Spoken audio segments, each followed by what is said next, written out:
Hello everyone, तैयार हैं आप लोग टेंस को जानने के लिए? एक एक करके हम लोग सारे रूल्स पढ़ेंगे। आज का हमारा जो रूल है वो है सिंपल प्रेजेंट। सबसे पहला रूल हम लोग पढ़ेंगे सिंपल प्रेजेंट। आप इस रूल को प्रेजेंट इंडेफिनिट भी कह सकते हैं, ठीक है? क्योंकि बुक वगैरह जब आप देखते हैं तो कई जगहों पे प्रेजेंट इंडेफिनिट लिखा रहता है, ठीक? अब इसके हम एफर्मेटिव रूल की बात करेंगे।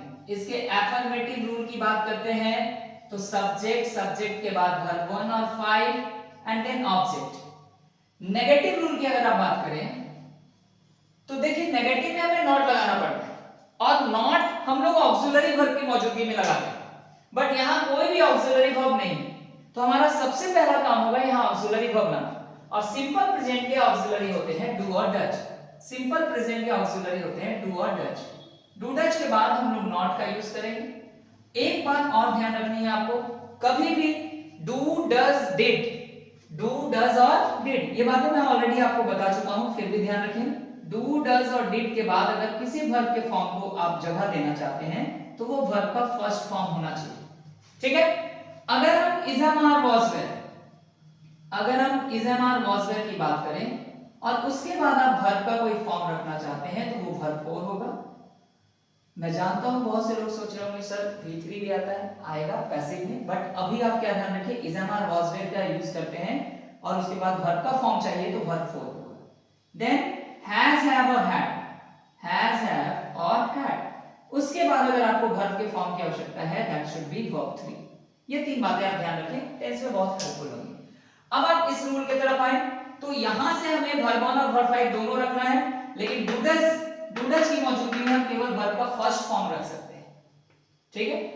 अब आप इसके 1 into 6 में आ सकते हैं। सिंपल इंटरोगेटिव डूडज आप पहले निकाल लीजिए, ऑक्सिलरी वर्ब मिल गया है तो आप आसानी से 1 into 6 कर सकते हैं। सिंपल इंटरोगेटिव नेगेटिव, सब्जेक्ट के बाद नॉट ऐड करेंगे हम लोग, and now conditional interrogative, very simple, question word should be there and this rule will be do does subject verb 1 object plus question mark. Conditional interrogative negative, question word do does subject not verb 1 and object plus question mark, ठीक है? अब मैं कुछ sentences लिख रहा हूं जो आपको बनाने हैं। सबसे पहले वह खेलता है, वह नहीं पढ़ती है। ये हमारे पास कुछ सेंटेंसेस हैं जिनको हम लोग अभी ट्रांसलेट करें, ठीक है? रूल आपके सामने है, अगर आप रूल देखें तो आसानी से सेंटेंस आपके बन जाएंगे, ठीक है? देखिए गौर कीजिए, वह खेलता है। आप यहां पे ये ध्यान रखेंगे कि वर्ब 1 किसके साथ और वर्ब 5 किसके साथ। ये थ्योरी भी बहुत क्लियर है, आई वी यू दे, एंड किसी भी प्लूरल नाउन के साथ आप वर्ब का फर्स्ट फॉर्म बनाएंगे, ही शी इट, और किसी भी सिंगुलर नाउन के साथ आप वर्ब का फिफ्थ फॉर्म बनाएंगे। ये आपके पास। और जब बारी आप नेगेटिव में लेकर के आएंगे तो जिसके साथ आपने वर्ब 1 लगाया है उसके साथ डू लगाएंगे, और जिसके साथ आप वर्ब 5 लगाते हो उसके साथ डज लगाएंगे। मतलब आई वी यू दे और किसी भी प्लूरल नाउन के साथ वर्ब 1, और नेगेटिव या क्वेश्चन में जाए तो डू, ही सी इट या सिंगुलर नाउन के साथ वर्ब 5, और अगर नेगेटिव या क्वेश्चन में जाते हैं तो डज, ठीक है? बट कीप इन अकाउंट कि डू डज के बाद वर्ब का फर्स्ट फॉर्म ही होगा, ठीक है? वह खेलता है, ये एक सिंपल हमारा एफर्मेटिव सेंटेंस है, तो हम लोग इसको एफर्मेटिव रूल से बनाते हैं। ही के साथ हमें वर्ब 1 नहीं 5 लगाना है। खेलना का इंग्लिश हुआ प्ले, और प्ले का वर्ब 5 प्लेस। तो अगर आप टेंस अच्छे से सीखना चाहते हैं तो वर्ब फॉर्म्स आपको अच्छा याद होना चाहिए, ठीक है? बेसिक जितने भी वर्ब फॉर्म्स होते हैं उनको आप याद कीजिए। क्या आप पढ़ते नहीं हैं? क्या आप पढ़ते नहीं हैं? आप पाएंगे ये सेंटेंस कहां है, तो ये सेंटेंस सिंपल इंटरोगेटिव नेगेटिव में है। क्यों? क्योंकि इसका जवाब आप यस नो में देंगे, इसलिए ये सिंपल हुआ, और नहीं लगा हुआ है तो फिर नेगेटिव वाले फॉर्मेशन से बनाएंगे। सबसे पहले डू डज, तो हम लोग यहां डू डज में से डू चुनेंगे। क्यों? क्योंकि सब्जेक्ट आप हैं यानी यू, और यू के साथ हम लोग डू लगाते हैं। चलिए ये बात भी यहां ऐड ही कर देता हूं, जिसके साथ V1 लगा रहे हैं वहां पे डू चुन लीजिएगा, और जिसके साथ V5 लगा रहे हैं उसके साथ डज चुन लीजिएगा, इट विल बी हेल्पफुल। ठीक है, सो डू यू। अब हमें इस रूल में क्या चाहिए, नॉट, नॉट दिया हमने।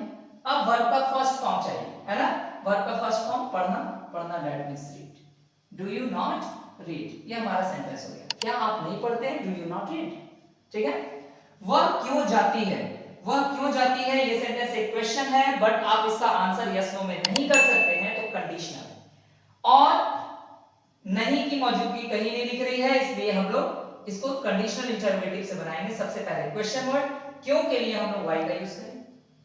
वाई के बाद हमें डू डज चाहिए, but look at the subject first, वह और जाति, दैट मींस सी की बात हो रही है ना, व्हाई डज शी, यानी आप गर्ल की बात कर रहे हैं, why does she, then verb one, verb is जाना, जाना means go, why does she go, वह क्यों जाती है, व्हाई डज शी गो। वे लोग क्या करते हैं, सेम फॉर्मेशन है यहीं पे, क्योंकि इसका जवाब भी आप हाँ ना में नहीं दे सकते। तो इस बार क्या के लिए हम क्वेश्चन वर्ड लगाएंगे, what.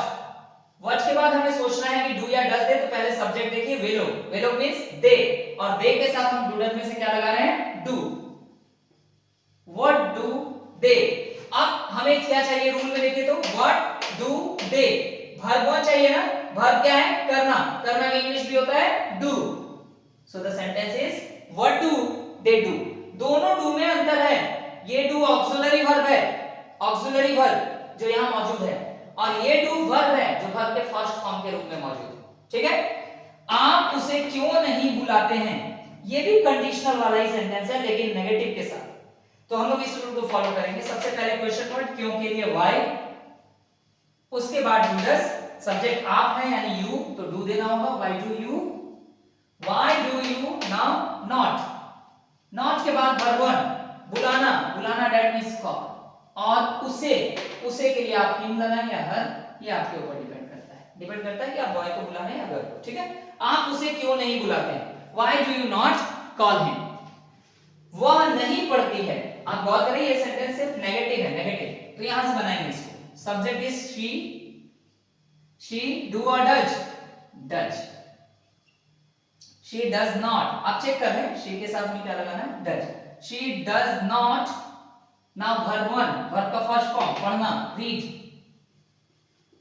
She does not read. ये हमारे सेंटेंसेस हो गए। ठीक है, तो सिंपल प्रेजेंट की प्रैक्टिस करें। देखिए बेसिकली आपको बताया जाता है ता है, ती है, ते है वाले वाक्य सिंपल प्रेजेंट होते हैं, ता है, ती है, ते है वाले वाक्य सिंपल प्रेजेंट होते हैं। ठीक है, अभी आप बेसिक ट्रांसलेशन पढ़ रहे हैं, आप इसको लेके चल सकते हैं, बट टेंस यही नहीं है और इतना ही नहीं है, ये ट्रांसलेशन के लिए है, ताकि आप अपने दिन भर के थॉट्स को इंग्लिश में कन्वर्ट करके लिख भी सके और बोल भी सके।